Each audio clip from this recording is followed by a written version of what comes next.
Hello guys, அனைவருக்கும் வணக்கம். விஜய் என்ன செஞ்சாருன்னு எல்லோரும் சொல்லிட்டு இருக்காங்க. ஆனால் விஜய் இளையதளபதி விஜய் ஒரு படத்துக்கு 200 கோடி வாங்குறாரு.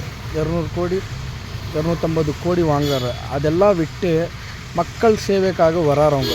டிவிகே கட்சி ஆரம்பித்து அந்த கட்சியில் மக்கள் சேவைக்காக தான் அவங்க வந்து நிற்கிறது. ஏன் அவங்க அதெல்லாம் விட்டு வரணும்? மக்களுக்காக அவங்க வந்து நிற்கிறது. ஆனால் மக்கள் நீங்கள் எல்லாம் என்ன செய்யணும்? 2026 எந்த கட்சிக்கும் நீங்கள் சப்போர்ட் பண்ணக்கூடாது. டிவிகே கட்சிக்கு மட்டும்தான் அவங்களுக்கு ஜெயிச்சு அவங்களுக்கு சிஎம்மாக உட்கார வைக்கணும். அவங்க சிஎம்மாக உக்காந்தா